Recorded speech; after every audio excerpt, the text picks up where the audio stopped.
Eu, Claudinei, a gente está aqui na União Fraternal desde 92, que nós vamos fazendo um curso aqui. Nós dois já tínhamos cabelo. E eram pretos. E eram pretos. Agradecer o convite que me foi feito, é sempre uma alegria muito grande, mas também uma enorme responsabilidade de eu voltar a essa casa que sempre nos acolhe com uma fraternidade muito grande, e dizer que eu estou muito contente de estar aqui de volta. O que me atrai, uma das coisas que me atraiu, né, quando eu descobri a doutrina espírita, foi o seu aspecto científico, porque eu era um homem da área técnica, e eu fui ateu durante uns 15, quase 20 anos. Uns 15 anos eu fui ateu. Ateu assim, um agnóstico, porque a figura de Jesus sempre me encantou muito. E mesmo assim, tendo um conceito, não encontrando uma explicação coerente para a ideia que eu fazia sobre Deus, e eu me afastei então das religiões, tá?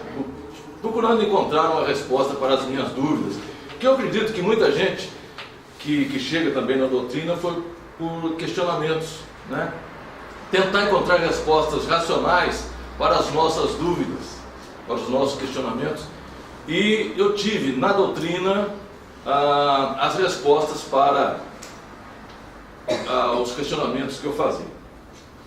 E o aspecto científico da doutrina me encantou sobremaneira, porque através do questionamento a gente chega a tentar procurar as respostas, e quando a gente encontra uma resposta para a nossa dúvida, quando ela se enquadra naquele aspecto racional, aquilo realmente satisfaz a nossa curiosidade, e a gente passa então a ter a fé raciocinada.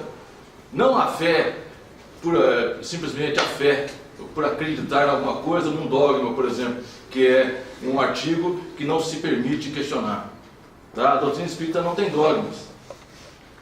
Ela traça a fé raciocinada. E na fé raciocinada a gente encontra as respostas, raciocina à luz da razão, da racionalidade, e vê se aquela resposta satisfaz o nosso questionamento. E a maioria dos meus questionamentos, a doutrina satisfez pelas suas explicações, pelos resultados que eu pude encontrar, obter. Isso me satisfez, e eu fico imensamente feliz de passar alguma coisa desses questionamentos, daquilo que eu encontrei, para as pessoas que têm um tempinho de me escutar. Hoje nós vamos falar sobre um detalhe muito interessante, que eu considero particularmente interessante, que é a Trindade Espírita. Os segmentos religiosos, desde as religiões antigas, antes de Cristo, elas sempre tiveram a sua base de sustentação, quase que sempre uma trindade. Os egípcios, os caldeus, os babilônios, eles tinham sempre uma divindade suportada em 3 pilares: Íris, Horus, Osíris, né? Deus, Pai e Espírito Santo, como tem o cristianismo. E a doutrina, ela tem uma trindade também, só que ela é diferente, ela não é um dogma, não é dogmática, porque é uma realidade: Deus, Espírito e Matéria. E aí nós temos uma divisão, uma separação muito interessante, porque o que não é Espírito, obviamente, é matéria. E Deus? Bom, Deus é Deus. Deus é Deus. Não tem a consistência material, não se pode medi-lo, não se pode pesá-lo, pode-se senti-lo, pode-se vivenciá-lo, mas não há meios de medi-lo. Tá? E são duas definições fantásticas que nós temos sobre Deus. Uma é a própria definição que a doutrina dá na primeira questão do Livro dos Espíritos, que Kardec magistralmente faz a pergunta aos nossos amigos do plano espiritual: que é Deus? Vejam bem, ele coloca que é Deus. Se ele colocasse quem, poderia eventualmente ser direcionado à existência de uma pessoa, quem. Mas ele coloca magistralmente que, nem o que, né? Que é Deus. E os Espíritos respondem: a inteligência suprema, causa primária de todas as coisas. Ou seja, é uma inteligência, é um raciocínio cósmico, o maior raciocínio que nós podemos ter, a maior quantitativo, infinito, que nós podemos dar a uma questão de poder de inteligência. Inteligência suprema, causa primária de todas as coisas, porque tudo se originou dele. Soberanamente justo e bom. E dentro dos atributos da divindade, todos eles são elevados ao infinito. Porque se nós tivéssemos qualquer dos atributos da divindade num grau menor do que a infinitude, nós poderíamos imaginar algum ser ou alguma coisa que teria ainda mais do que ele, nas suas virtudes, nos seus atributos. Então, em qualquer dos seus atributos, Deus é infinito, soberanamente justo e bom. Tá? Então, dos atributos da divindade, todos eles são levados ao infinito. Então, Deus separado aqui. Tirando Deus, se é que nós podemos tirá-lo de alguma coisa, sobram duas coisas: espírito e matéria. O que não é espírito é matéria. E a matéria, assim como o espírito, tem as suas definições dadas também magistralmente pela doutrina. Espírito é o princípio inteligente do universo. Princípio inteligente. É o espírito que tem a parcela inteligente do Criador. A matéria não tem inteligência por si própria, mas ela tem atributos fantásticos dados pela divindade, porque ela é o laço que prende o espírito. Então, nessa trindade fantástica, nós temos praticamente tudo no universo. Deus, que é praticamente tudo, que criou pela sua misericórdia e pela sua bondade infinita a matéria e os espíritos.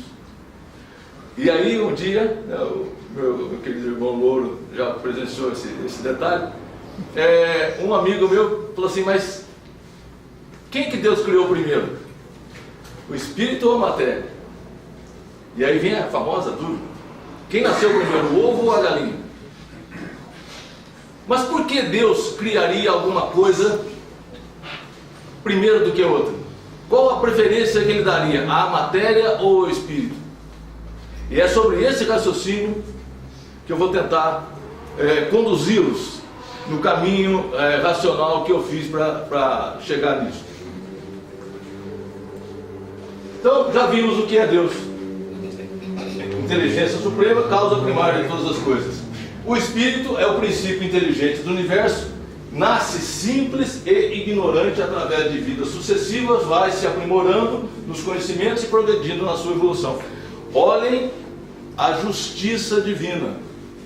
Começa desde a criação do espírito como entidade elementar, simples e ignorante.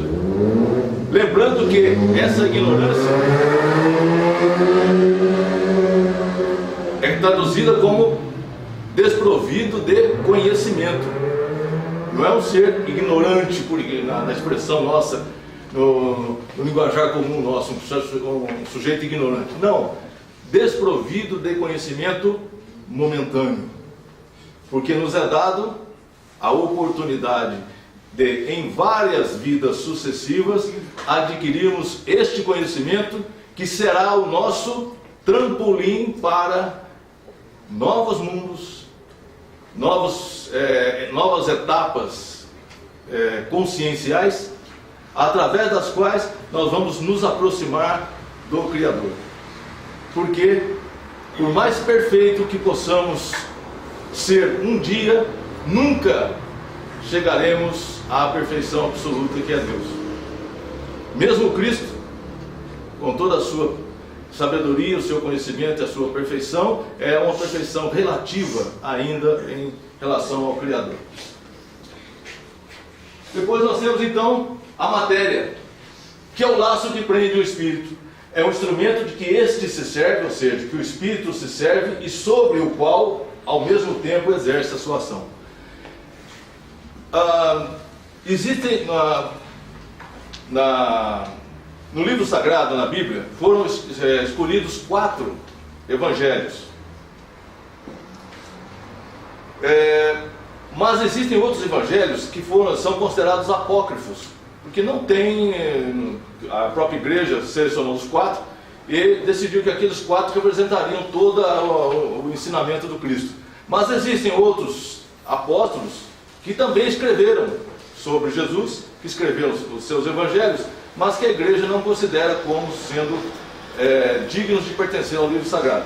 E um deles que eu li, que eu achei muito interessante, é o Evangelho de Tomé. E no Evangelho de Tomé tem uma passagem muito interessante que diz o seguinte, que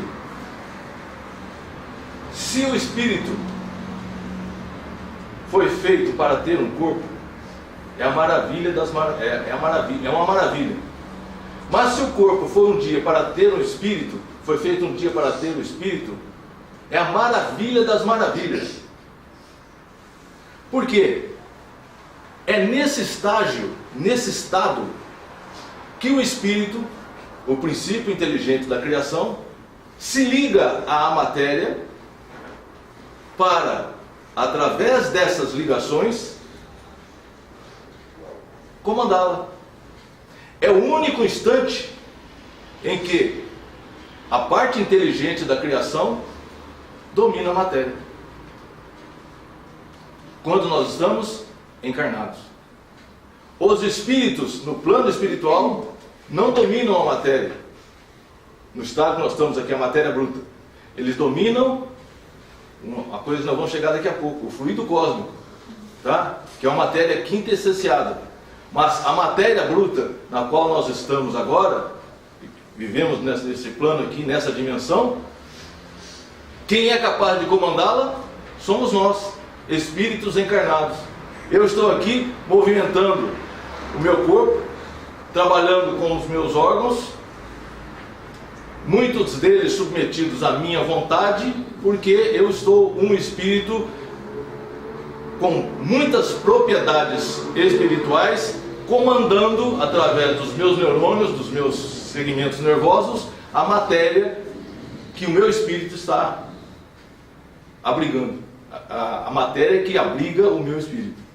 Certo? Então, é nesse estágio em que ocorre a maior ligação espírito-matéria. Mas ainda não chegamos naquela pergunta, na resposta da pergunta, né? Deus criou primeiro o espírito ou a matéria? Dúvida. Nós vamos encontrar no livro dos Espíritos, na questão número 7, Kardec faz uma pergunta à espiritualidade. Podemos encontrar a causa primária da formação das coisas nas propriedades íntimas da matéria? Aí nós vamos destrinchar isso aí. A resposta dos amigos espirituais. Mas então qual teria sido a causa dessas propriedades? Sempre é preciso uma causa primária. A espiritualidade não responde diretamente à questão de Kardec. Ela fala assim: qual teria sido a causa dessas propriedades. Ela também questiona qual teria sido a causa. Sempre é preciso uma causa primária. Nada acontece por acaso. Sempre é necessário uma causa. E a observação de Kardec no rodapé: atribuir a formação primária das coisas às propriedades íntimas da matéria seria tomar o efeito pela causa, sendo que Deus é a causa primária e a matéria, o espírito, causas secundárias. Porque essas propriedades são elas mesmas um efeito que, consequentemente, tem que ter uma causa. Não há efeito sem causa. Nessa explicação, nessa colocação, já colocamos por terra todas as alegações materialistas da não existência de Deus. Porque se nós temos um efeito, tem que ter uma causa. E se o efeito é inteligente, a causa tem que ser inteligente. Não é possível uma causa não inteligente gerar inteligência. É irracional isso. E aí nós vamos encontrar um detalhe muito interessante. O que preenche tudo no universo? Uma matéria muito sutil, que agora que a ciência está conseguindo fazer as suas medições, o seu levantamento quantitativo dessa quantidade de matéria, porque o fluido cósmico é matéria quintessenciada. Eu vou falar matéria porque não tem outro termo da gente. Se eu falar que é espírito fica meio complicado, mas vamos considerá-la como matéria. E ela ocupa praticamente todo o nosso universo conhecido de uma forma muito sutil. E a definição que a gente tem é uma substância etérea, mais ou menos rarefeita, que se difunde pelos espaços interplanetários. Esse fluido cósmico que enche o universo, mais ou menos rarefeito nas regiões imensas, opulentas de aglomerações de estrelas, mais ou menos condensado onde o céu astral ainda não brilha, mais ou menos modificado por diversas combinações, de acordo com as localidades da extensão, nada mais é do que a substância primitiva, onde residem as forças universais, donde a natureza há tirado todas as coisas. Isso aí está no livro A Gênese, que é um dos 5 livros da codificação espírita, no capítulo 6, item 17.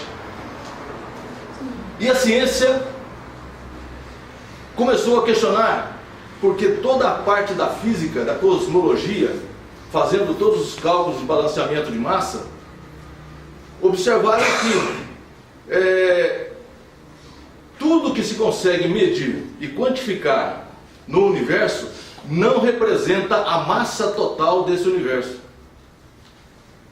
Tudo que se conseguiu medir em termos de volume, peso, massa de planetas, constelações, galáxias, tudo que se foi possível determinar astronomicamente e através da física astronômica, apenas 15% da massa total do universo.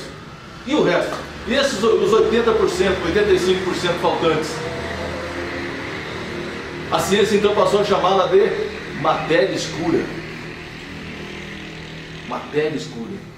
E essa matéria escura, que a doutrina espírita há 160 e tantos anos atrás já chamava de fluido cósmico universal, que os espíritos conseguem manipular no plano espiritual, plasmar todas as construções do nosso lar, das colônias espirituais, tudo é moldado, plasmado com a manipulação do fluido cósmico universal. É como se nós tivéssemos aqui, dentro da nossa sala, esse ar que nós respiramos aqui, que é matéria. Nós podemos quantificar o ar que tem aqui dentro, analisar, separar todos os componentes deles, analisar um por um, juntá-los, condensá-los, comprimi-los, e nós teríamos aqui um vidrinho com o ar líquido. Possível. A ciência, a indústria já faz isso hoje. Nós temos o que é o nitrogênio líquido, temos o oxigênio líquido, temos praticamente todos os gases que estão aí de uma forma muito sutil, que nós não conseguimos perceber, se nós comprimirmos, condensarmos, nós vamos torná-los líquidos.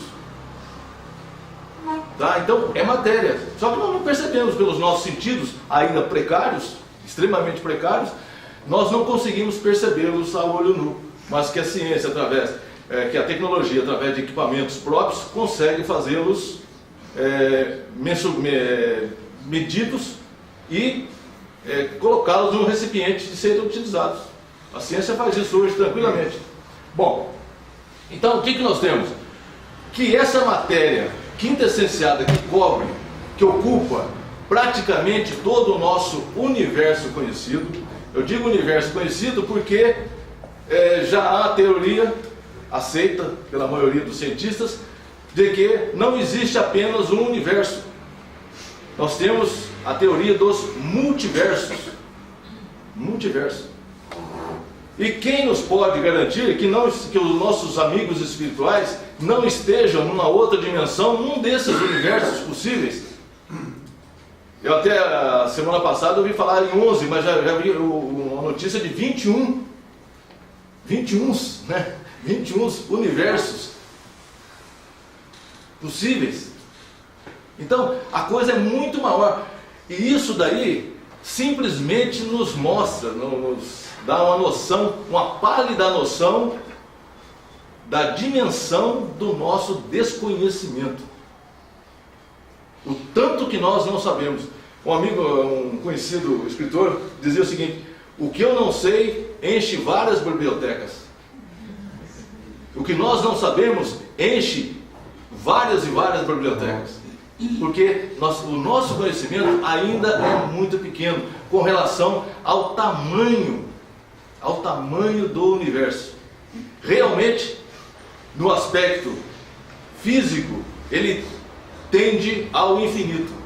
E a gente, dentro da nossa pouca capacidade de raciocínio, imaginarmos o que é o infinito, fica muito difícil, dá nó, né? A gente mal consegue ver ali atrás da serra e imaginarmos o que é o infinito na sua dimensão astronômica incrível. São bilhões de galáxias, bilhões, contadas hoje mais de 200 bilhões de galáxias nesse nosso universo. E cada galáxia com mais de 200 bilhões de sóis. Cada Sol com uma quantidade de planetas muito semelhante, talvez, ao nosso sistema solar, porque a física é muito semelhante, ela se repete. Então nós teremos trilhões, quatrilhões, quintilhões de planetas, talvez alguns sextilhões de planetas com as mesmas características da Terra, ocupadas talvez por seres muito semelhantes a nós, em termos físicos, talvez espirituais, com certeza bilhões mais evoluídos que a gente, com certeza outros tantos bilhões ainda na idade primitiva, como mundos primitivos. Mas o que nos dá a certeza é o seguinte: não há descontinuidade na obra do Criador. Tudo, do átomo, da menor fração da matéria ao arcanjo, tudo se liga numa sequência sem descontinuidade. Um palestrante esteve aqui nessa casa, o Sebastião Camargo, que estava lançando um livro dele chamado exatamente isso, do átomo ao arcanjo, que eu tive o prazer de adquirir, que eu sou encantado com o livro, que fala exatamente isso, da maravilhosa sequência de coisas que o Criador pôs, da menor porção da matéria até o ser mais evoluído espiritualmente. Não há descontinuidade, é uma série infinita de crescimentos, de evolução, de progresso, de continuidade. E o nosso futuro é esse. Somos todos anjos em potencial. Uns mais do que os outros, uns mais bonitos que os outros, mas somos todos anjos e estaremos anjos em algumas das nossas infinitas encarnações para frente. Assim como Cristo. que, por essa análise, por essa perspectiva, ele como gerente do nosso planeta, permite que nós façamos então uma conjectura da possibilidade de existir Cristos semelhante a ele para outros planetas, Cristos gerentes de constelações, de galáxias, espiritualmente elevados, se aproximando ainda mais do Criador, na nossa possibilidade de evolução espiritual relativa, né? Porque jamais chegaremos à perfeição divina. Mas tudo isso é possível. E voltando lá na antiguidade, nossa, o tempo corre demais. Voltando na antiguidade, quando os nossos ancestrais lá da Grécia Antiga identificaram como pertencentes à Terra 4 elementos, que tudo era formado por 4 elementos: terra, fogo, água e ar. E aí, quase 3.000 anos depois, um químico inglês, Dalton, definiu que a matéria é composta de bolinhas, chamada átomos, né? Os gregos já chamavam de átomos, mas Dalton falou assim: toda a matéria é composta de bolinhas que são juntadas como se fosse um doce de sagu. Lembra do doce de sagu, né, bem? Doce de sagu é um dos mistérios da humanidade. Aquilo se multiplica como se fosse realmente uma coisa fantástica. Então, Dalton determinou que a matéria teria essa composição. E aqui nós temos, na concepção Dalton, o cristal do sal de cozinha, NaCl, tá? Que é um composto químico estável. É tão estável que ele está na água do mar, né, em um estado plenamente estável, né? Ele não se degrada assim espontaneamente. É uma ligação atômica muito estável.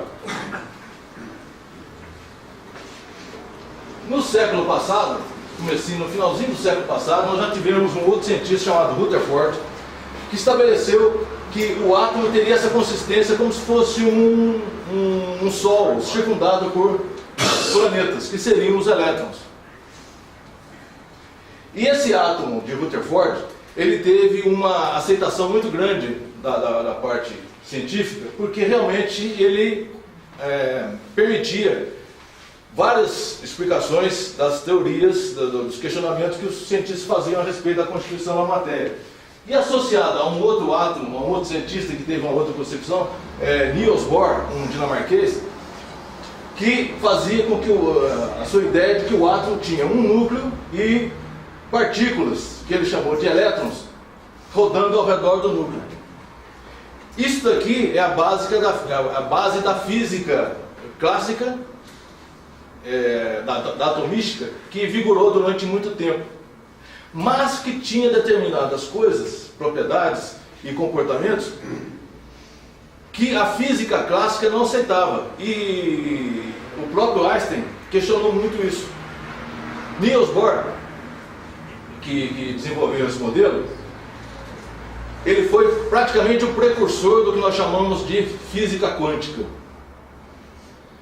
Mas o que tem a física quântica a ver com isso? Um detalhe muito importante. Deixa eu passar aqui para trás. Esse elétron aqui, ó, girando ao redor do núcleo, para que ele ficasse estável, era necessário que ele não consumisse nenhuma energia. Por quê?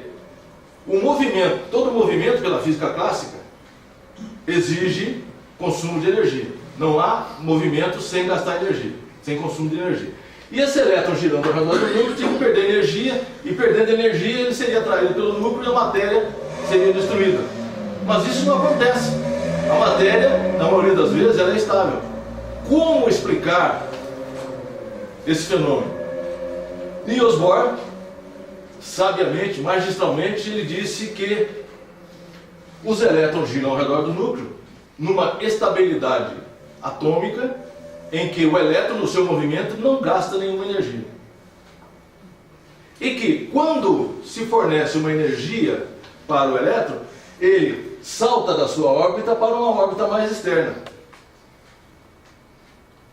proporcional àquela quantidade de energia que ele recebeu. Só que tem um detalhe: ele não sobe através de uma rampa, ele sobe em degraus. É aí que está a sacada fantástica desse cientista, desse químico. Porque nesse salto, ele chamou de salto quântico. Salto quântico. Precisa-se de uma quantidade definida de energia para que o elétron salte desta órbita para essa órbita. Espera aí, mas... E ele fica contente aqui no estado que ele está, no novo estado? Ele, incomodado por essa quantidade de energia, tende a voltar ao sua órbita anterior e devolve essa energia que ele recebeu em forma de luz. Essa luz que nós vemos são saltos quânticos. São saltos quânticos acontecendo zilhões de vezes por segundo, de elétrons que saltaram das suas órbitas internas, foram para órbitas mais externas por causa da energia que receberam e devolve essa energia que receberam em forma de luz. Salto quântico. Toda a física quântica se baseia no seu princípio elementar nessa quantidade de energia elementar suficiente para deslocar um elétron de uma camada para outra. E quando esse elétron salta, magistralmente também a física não explica onde é que ele estava no intervalo entre uma camada e outra. Ele vai para algum lugar que ninguém sabe. Mas poderia ir para uma das dimensões possíveis. Isso acontece em uma fração infinitesimal do segundo, mas ele não existe naqueles intervalos. Não se consegue medir nem acompanhar a trajetória do elétron de uma camada para outra. A ciência não consegue provar. Tá? O mistério do salto quântico e a doutrina espírita permite que nós façamos então conjecturas da possibilidade de que nós, como espíritos, nas nossas viagens astrais, na nossa erraticidade, possamos estar em estados quânticos modificados em outras dimensões. É possível, tá? Não se consegue provar nem medir, mas é possível em termos físicos que isso ocorra. E o que mais contraria a ciência é quando nós passamos a dar a esses fenômenos alguma conotação espiritual. Eles ficam meio bravos. Mas, do ponto de vista espiritual, é possível. Porque se o plano espiritual é um universo paralelo, nós podemos estar lá também, nesse salto quântico. Não vai dar tempo.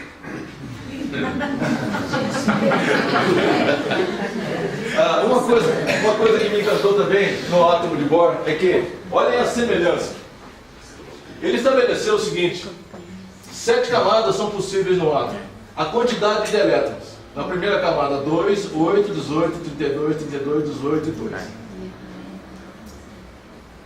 Pode ser que faltou um pouco de criatividade ao Criador, mas ele repetiu o fenômeno aqui, ó. Olha, núcleo, Mercúrio, Marte, Terra, Mercúrio, Vênus, Terra, Marte, Júpiter, Saturno, Urano, Netuno e o Plutão, que foi desconsiderado. Agora nem planeta não é mais, coitado. E entre Marte e Júpiter há um anel de asteroides. É muita semelhança para ser simples coincidência. É muita semelhança para ser simples coincidência. 2, 8, somando-se, talvez um planeta que tenha existido aqui, ou que não houve a condensação necessária entre Terra, Marte e os asteroides, nós poderíamos ter eventualmente a existência de um planeta aqui com essa massa. 18, 32, 32, 18, 18, e o Plutãozinho lá no fundo que foi esquecidinho, coitadinho, o último da esfera.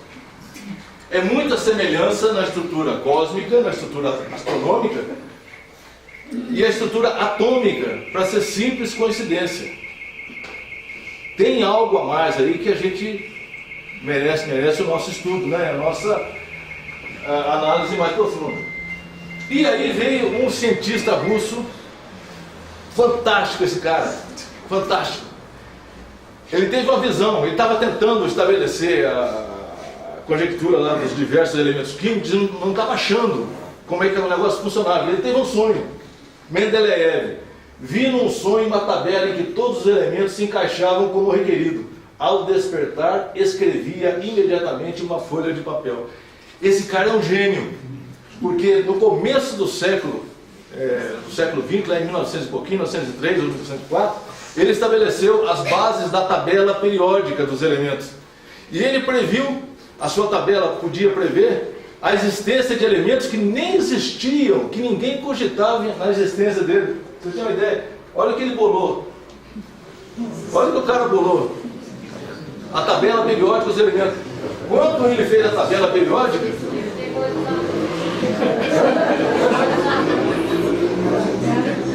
quando ele fez essa tabela aqui, ó, isso daqui nem existia. Isso aqui, ó, não eram elementos conhecidos. Tá? Não eram elementos conhecidos. E ele, através do seu sonho, visualizou a tabela dos elementos que eles conheciam na época, e montou essa tabela. E nessa tabela tinham espaços vazios, que eu falei, nossa, aqui podem existir elementos. E realmente, com o avançar da ciência, esses elementos foram descobertos, alguns deles recentemente, que quando eu estudei os meus rudimentos de química, aqueles 5 elementos últimos em amarelo lá, nem existiam, nem nome não tinham. Tá? Então, veio da espiritualidade para ele, aquela intuição, ó, faz assim que dá certo. Mediunidade, Mendeleev. Aconteceu por acaso, né? Ele, pesquisando o problema, teve a sua visão, sua intuição. E aí nós temos mais um dilema nessa história toda. Aquele elétronzinho de Bohr lá, que quando salta da camadinha interna para a camada mais externa, quando medido, tem hora que ele é partícula e tem hora que ele é onda. Meu Deus! Os cientistas ficaram loucos quando aconteceu isso. Ele tem comportamento de onda, mas é uma partícula. Tem hora que é partícula, tem hora que é onda. Como é que se explica isso? Tá? Então, a ciência ficou num dilema. É onda ou é partícula? Se é partícula, é matéria. Se é onda, não é matéria. É matéria ou não é matéria? E o que não é matéria? É espírito. Olha, chegamos lá no comecinho da nossa dúvida. O que é matéria, é matéria. O que não é matéria, só pode ser espírito, porque não tem outra coisa no mundo, no universo. Deus, espírito e matéria. Né? E aí, o salto quântico. Voltamos à nossa questão. Tudo que existe no universo resulta de vibrações de pequeníssimos e invisíveis filetes de energia chamados supercordas. Física quântica, que ao vibrar produzem a matéria e todas as suas características. Esses filetes de energia são formas de luz. E daí chegarmos a André Luiz, num dos seus livros, Mecanismo da Mediunidade, preciso lembrar, né? Confirmando a sua afirmação, segundo a qual a luz, a matéria é luz coagulada. Matéria é luz. Einstein já dizia que a energia é igual a massa vezes a velocidade da luz elevada ao quadrado. A famosa formulazinha de Einstein, né? E André Luiz mostra que a matéria é luz coagulada. Se é luz, não é matéria. Se não é matéria, é espírito. E aí nós caímos então em Gênesis bíblica, capítulo 1. E Deus disse: faça-se a luz. Olha onde nós chegamos. Deus disse: faça-se a luz. Então, Deus não criou nem espírito, nem matéria. Deus criou a luz, que coagulada é matéria, não coagulada é espírito. Que disse Jesus? Que brilhe a vossa luz. Jesus já disse isso, brilhe a vossa luz. Vamos então voltar à origem nossa da criação. Sejamos nós a luz que Deus criou. Simples assim. Simples. Então o que Deus criou? Não criou matéria, não criou espírito. Criou luz. Que coagulada? Matéria. Não coagulada? Espírito. Que brilhe a vossa luz. Essa é a nossa mensagem de hoje. Amém? Jesus nos acompanhe, nos abençoe durante a semana. Amém.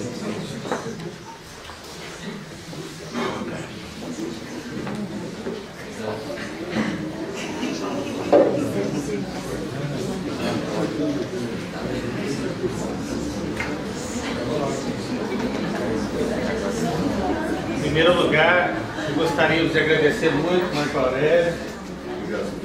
Muito legal. É um prazer sempre voltar aqui. E eu, particularmente, também tenho muita paixão com a parte científica do Espiritismo. E é interessante que algumas pessoas dizem que reunião pública, por exemplo, se deve estudar só o Evangelho, porque é uma coisa que traz mais consolo. Já vi muitas pessoas falar isso no movimento espírita. Porque, no meu entendimento, e eu acho que é o entendimento do Marco Aurélio também, não se aperceberam tanto de consolo que se consegue ao compreender que ciência, na sua extensão mais pura, é evangelho aplicado na vida cotidiana. Quando a gente vai compreendendo a lógica científica de tudo que nos cerca, nós mais nos evangelizamos na compreensão que existe uma condução superior para todos os mais mínimos acontecimentos da vida. Então, assim, eu me encanto com tudo isso e trago nessa visão crística de que poderemos ser cada vez mais condicionados intimamente a compreender o amor, que é a base evangélica, numa expressão de uma energia extremamente sublimada, ainda não tão compreendida, mas que é força viva. Tanto, e aí eu aproveito o que o Marco Aurélio trouxe, que está lá na pergunta 440, se não me engano, do Livro dos Espíritos, que tudo no universo se encaminha do átomo até o arcanjo. Tudo se encaminha. E nós vamos também aproveitar tudo que ele nos trouxe nesses momentos de agora.